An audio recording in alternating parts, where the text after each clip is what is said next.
നിങ്ങളുടെ favourite shows ഇനി ഒരിക്കലും മിസ്സാവില്ല. ഇപ്പോൾ C5 കാണും നിങ്ങളുടെ ഫേവറേറ്റ് ഷോസ് തികച്ചും സൗജന്യമായി. എന്ത് വില കൊടുത്തു അത് എന്റെ ജീവൻ തന്നെ ആയാലും അത് അച്ഛൻ നിനക്ക് കൊണ്ട് തന്നിരിക്കും. ആ തന്നിരിക്കൂടാ.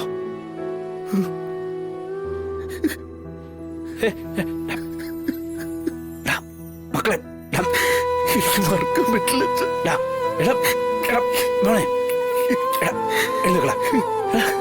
എന്താ മക്കളെ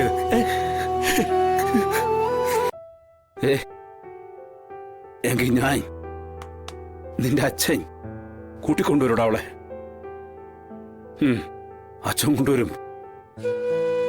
അവൾ എവിടെ ഉണ്ടെങ്കിലും കൊണ്ടുവരും.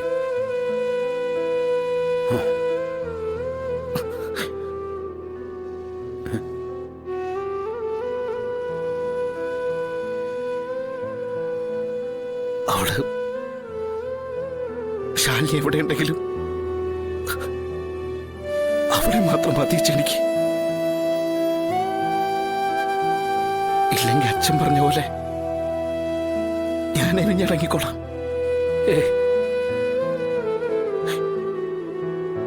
അവൾക്ക് എന്നെ മറക്കാൻ പറ്റില്ല അച്ഛ. ഇനിയിപ്പം മറന്നാലും ചിതയോടെ ഞാൻ കൊണ്ടുപോയിക്കോളാം. നെഞ്ചിനുള്ളിലടച്ച്. എന്തുടാ മോനിത്? എടാ മക്കളെ,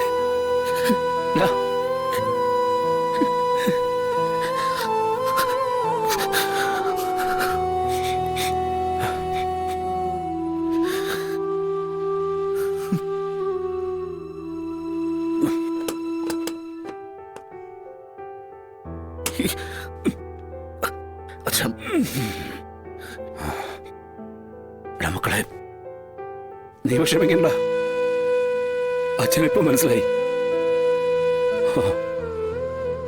അച്ഛന് കിട്ടാതെ പോയ കുപ്പായം കളിപ്പാട്ടൊന്നും അല്ല നിനക്ക് വേണ്ട ഏറ്റവും വലിയ സന്തോഷം. അത് അച്ഛന് കിട്ടാതെ പോയ സന്തോഷം തന്നെ. എന്റെ മോനെ എന്ത് വില കൊടുത്തു അത് എന്റെ ജീവൻ തന്നെ ആയാലും അത് അച്ഛൻ നിനക്ക് കൊണ്ട് തന്നിരിക്കും. ആ തന്നിരിക്കൂടാ.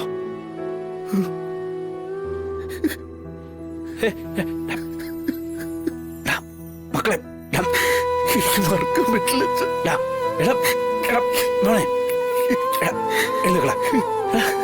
എന്താ മക്കളെ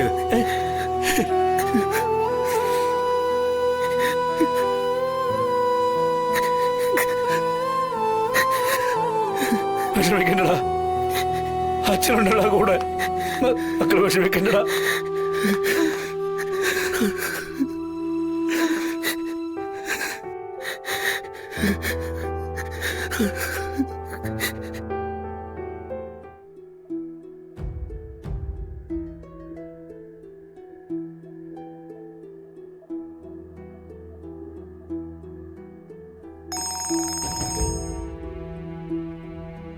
ഹലോ അമ്മേ, ഈ കുഞ്ഞേച്ചി എവിടെയാ?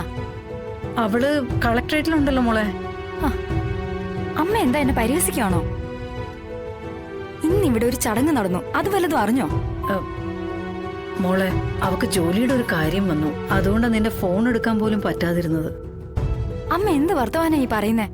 ഇത് കുഞ്ഞേച്ചിയുടെ ജീവിതത്തിന്റെ കാര്യല്ലേ?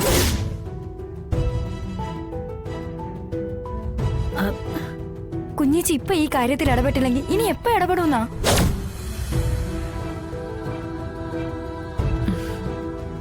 അമ്മേ, കുഞ്ഞേച്ചി നിസ്സാരക്കാരിയല്ല, ഈ നാട്ടിലെ ജില്ലാ കളക്ടറാ.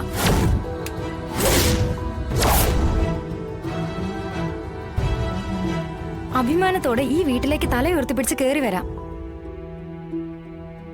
വിഷ്ണുവേട്ടൻ കഴുത്തില് താലി കെട്ടിയ പെണ്ണാണെന്നും പറഞ്ഞ് അതോടെ എല്ലാം അവസാനിപ്പിച്ചൂടെ അമ്മേ? മോളെ പിന്നെ വേറൊരു വിവാഹാലോചനയുടെ പ്രശ്നമില്ല, എല്ലാത്തിനും ഒരു പരിഹാരവും ആവും.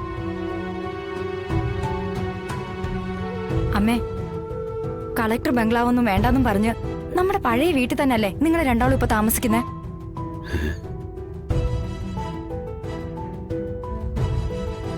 അവിടെ ഇവിടുന്ന് ഇങ്ങോട്ട് വരാൻ വലിയ ദൂരമൊന്നുമില്ലല്ലോ. കുഞ്ഞേച്ചിക്ക് അവിടുന്ന്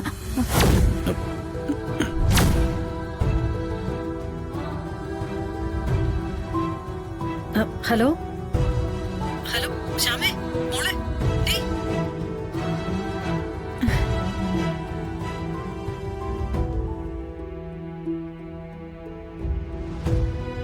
മോളെന്തിനാ ഫോൺ കിട്ടിയത് കളഞ്ഞേ? സംസാരിച്ചോ?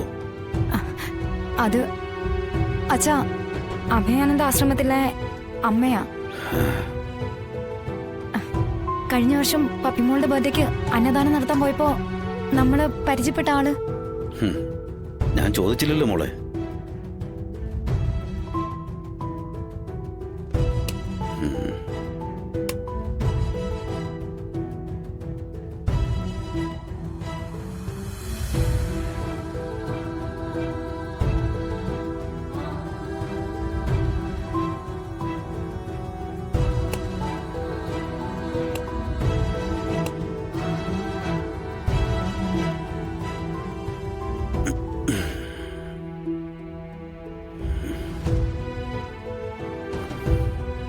കുഞ്ഞേച്ചി നിസ്സാരക്കാരിയല്ല, ഈ നാട്ടിലെ ജില്ലാ കളക്ടറാ.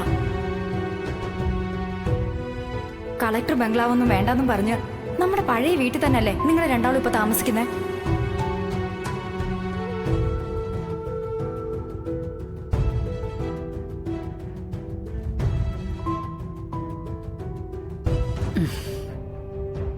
രാഘവേട്ടന് എന്തോ സംശയം തോന്നിയിട്ടുണ്ടെന്ന് ശ്യാമ പറയുന്നത്. എന്ത് സംശയം തോന്നിയെന്ന്? അല്ല, ശാലിനി ഇവിടെ ഉണ്ടെന്നേ. അത് സംശയമാണോ ശാരദ? ഉള്ള കാര്യമില്ലേ? ഒരു ജില്ലാ കളക്ടറെ എത്ര നാൾ മറച്ചു വയ്ക്കാൻ പറ്റും? പറ്റില്ല ഗോപാലേട്ടാ, എനിക്കും അറിയാം. പക്ഷേ ശാലിനി ഒരു വാക്ക് പറയാതെ. ശാലിനിക്ക് അറിയിക്കാതിരിക്കാം, അത് അവളുടെ തീരുമാനം. പക്ഷെ മറ്റുള്ളവർ അറിയാൻ പാടില്ലെന്നുകൂടി അവൾക്ക് നിശ്ചയിക്കാൻ പറ്റില്ലല്ലോ. ശാരദേ, ഇത്ര നാള് നിങ്ങൾ കളിക്കുന്ന ഈ കളിക്ക് ഞാൻ കൂട്ടുനിന്നു.